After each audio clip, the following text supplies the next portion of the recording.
The Book of Wu appraises Lu Su as the best after Shou. He was a strict person who rarely indulged in material pleasures and lived a frugal life as an adult with no interest in common hobbies. He was often seen reading books even when he was in the army, and maintained good military discipline by executing orders without fail. He was proficient at arguing and writing, and his exemplary sense of judgment produced a foresight which was far-reaching. As such, Sun Quan once told Lu Meng, "I had a discussion with Lu Su, then obtained his drafted-out plan on the steps I need to take in order to establish a dynasty. That was one pleasant moment." When Cao Cao took control over the Central Plains, he claimed he was leading thousands of land and marine troops south to attack me. I gathered all my subordinates and asked for their opinions, but none of their responses matched my thoughts. Zhang Zhao and Qin Song suggested I surrender, but Lu Su argued with them that I shouldn't. Then he urged me to recall Shou to put him in command of the army. That was another pleasant moment. In terms of decisiveness, however, he was inferior to the greats. This weakness of his was evident when he advised me to lend territories to Liu Bei, but this imperfection still doesn't overshadow his two major contributions. Lu Su was from Lin Huai Commandery, but he lost his father shortly after his birth in 172, so he was raised by his grandmother. When he was still a child, he generously used his family's wealth to help the needy, which some of his clan elders recognized as early signs of ambition. He became very fond of strategy, then grew into a stalwart and extraordinary young man. In his teenage years, the Yellow Turbans rose up and Dongzhuo seized the emperor, so the Han dynasty was clearly in decline. During this chaotic period, Lu Su practiced sword fighting, horse riding and archery, then sold his family's lands and all their properties in order to use the money to help the poor. He gathered the talented individuals from his old estates, and also hired a new group of young men to act as his retainers. He cared for his retinue by providing them with clothing and food, then led them to the hills to hunt, bond, and practice the military arts. Upon seeing this, the elders of his clan remarked, "We got this wild boy on our hands because the Liu clan is in decline." Despite this, he became well loved by his townsfolk throughout these years, and spent most of his time associating with the greatest local talents he could find. At the time, an average family of 5 would consume 10.5 hu of grain each month, and Lu Su came into possession of 2 large granaries capable of storing 3,000 hu of grain each. Around the year 196, Yuan Shu's chief of Zhuchao County, Shou, was passing by with a few hundred men. He came to request supplies for his men so they could travel east and join Sun Ce, so Lu Su pointed to one of the granaries and gave it to him. Realizing that Lu Su was no ordinary person, Shou devoted some time to thank him deeply before he left, during which they became very close friends. The Chinese idiom, pointing at a granary and presenting it, which means to generously help someone, originated from this anecdote. Yuan Shu soon learned about Lu Su's fame and wanted to recruit him, but Lu knew that he had an ill-disciplined administration, so he wouldn't last throughout the years. He told his followers, "The central government has collapsed. Robbers and bandits are rampant in the areas around the Hua and Xi rivers, so it's no longer safe here. I've heard the lands in Jiangdong are a fertile paradise with a prospering population and powerful armed forces. If you're willing to accompany me, we can take shelter there and wait until stability is restored in the mainlands." Every able person agreed to follow Lu Su to Zhuchao County, but on the journey south some civilians also arrived to tag along. Lu Su sent his best fighters to the rear, while the old and the weak set the pace for the march, but because of this the local authorities soon caught up with them. The armed horsemen reached Lu Su's rear, so he turned back and placed a shield flat on the ground. "You're obviously all capable men, so you know what's going on. The Empire's in chaos, so you won't even be rewarded if you're able to stop us. You'll also not be punished if you allow us to escape, so do you really want to risk it all and force us to fight?" He pulled out his bow and struck a piercing arrow straight through the shield on the ground, and then the horsemen realised there was little point trying to stop him, so they gave up and left. The company continued on unopposed until they met up with Shou, then they all crossed the Yangtze together and arrived in Jiangdong, where Sun Ce met Lu Su for the first time. Lu Su's great potential was recognised, but he relocated to Shu County for some time, before making a short trip back north to Dongcheng in order to attend his grandmother's funeral. During this time, some local rich landowners from Huanan had formed their own private armies, and the strongest among them was a man named Zheng Bao. He wanted to force the people to move to another prefecture, so tried to take advantage of Liu Yi's reputation to assist him. Being a friend of Lu Su, Liu Yi wrote to him. Warlords and heroes gather all over the empire, and there is one Zheng Bao who has rallied thousands of followers in Chaohu, gaining control over some very fertile lands. I believe the time has come for me to put my talents to good use, so while I'm in a rush to fetch my mother, I'll also be stopping by Dongcheng County for a while. As of now, Zheng Bao is still gathering followers in Lujiang Commandery, and I also plan to join him. You should act fast to come with me and not miss this opportunity. Lu Su agreed, then returned to Shou County after his mother's funeral, then made preparations to leave Xiangdong to join Zheng Bao. At the same time, one of Cao Cao's emissaries visited Liu Yi to discuss the current state of affairs, where Zheng Bao also wanted to join in the discussions. Liu Yi then entertained Zheng with a feast, but he ambushed and killed him. Then he went to his military camp with several servants and threatened his now leaderless men. By Cao Cao's order, anyone that dares attack will be found guilty of the same offences as Zheng. He analysed the soldiers' situation for them, then took command over them, but he went to serve the local governor Liu Shun, whereafter he became his counsellor. While Lu Su had been surveying these developments, Zhou Yu had brought his mother to Wu Commandery, so Lu went back to meet up with his mother instead. Sun Ce had been assassinated by the time Lu Su arrived, so Zhou Yu took a moment to quote heroes from the past.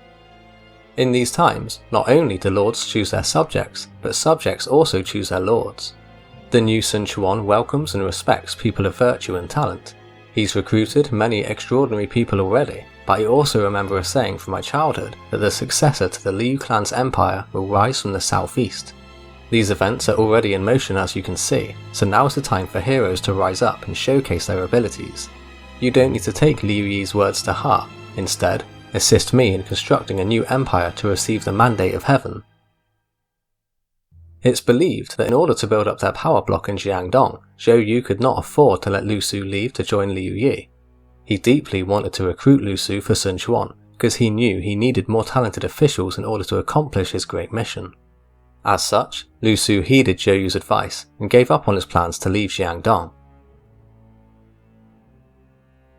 Sun Quan immediately summoned Lu Su to the next meeting and was pleased when he first saw him arrive.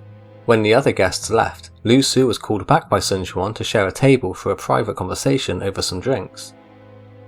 He asked for Lu Su's honest advice, where he admitted, "I foresee that the Han Empire cannot be revived, and that Cao Cao can't be eliminated so easily. You can establish a foothold in Jiangdong to observe the overall situation, but you shouldn't be unhappy with your current territory. Why? Because the north isn't stable either, so you still have time to eliminate Huangzu and attack Liu Biao. Once you have the Yangtze River under your control, you can go on and declare yourself emperor, then fight for complete control, just like how Emperor Gao did it in the past." Sun Quan saw things differently, however, as he was doing his best to support the Han dynasty, so didn't think what Lu Su said could be achieved.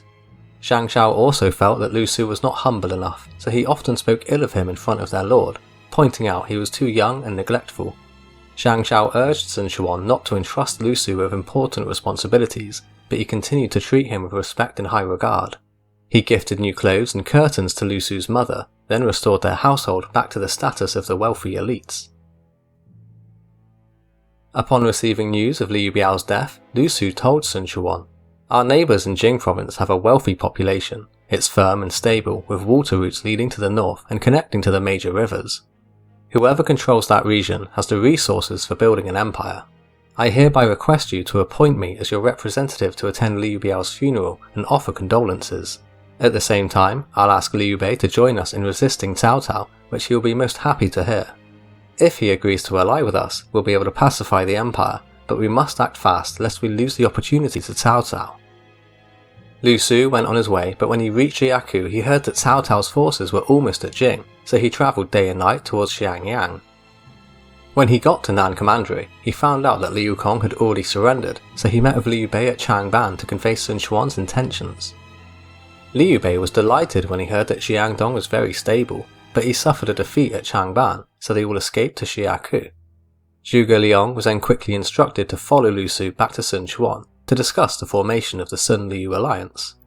One of Chen Shu's major contradictions in writing Lu Su and Zhuge Liang's biographies is that both of them receive credit for coming up with the idea of the Sun-Liu alliance. Chen Shu noted that the historians of Eastern Wu and Shu Han gave conflicting accounts on who the first person was, because both sides wanted to take the merit.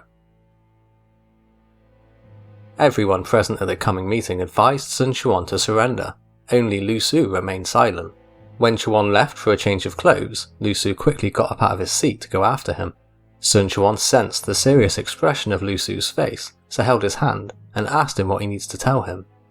The others gave you misleading advice, proving that they can't help you accomplish your grand objective. We can surrender and welcome Cao Cao, but you can't. Why? I can still ride in a carriage with bodyguards and servants, mingling with the scholar officials. We won't lose our positions or commanderies, and Cao will treat us just like his other followers. If you surrender, what will happen to you? I'm not sure, so I hope you can make up your mind on this important decision soon, and not be affected by what the others say. Sun Quan sighed. I'm very disappointed with those gentlemen, and your thoughts are exactly the same as mine. That's why I continue to say, you are heaven's gift to me. Lu Su advised Sun Quan to summon Zhou Yu from Poyang County to discuss plans on how to counter Cao Cao. When Zhou Yu returned, Sun Quan quickly arrived at his final decision to go to war, then put Zhou Yu in command of his military forces. Lu Su was assigned as colonel who praises the army, with the duty to assist Zhou Yu in formulating the battle plans. The decisive Battle of Chibi resulted in an allied victory, whereafter Sun Quan prepared a grand reception to welcome Lu Su's return. "See Jing, I dismounted from my horse and received you on foot. Is this enough to illuminate your glory?" When Lu Su sternly answered no, all the others at the scene were taken back and startled. He took his seat, then raised his horsewhip and said, "I hope that our Lord will spread his might and virtues throughout the 4 seas, expand his territories to cover the 9 provinces, and successfully build an empire. Once this is achieved and he comes to receive me in a grand carriage, then I'll be the first to feel the honours." Sun Quan enthusiastically clapped his hands and laughed.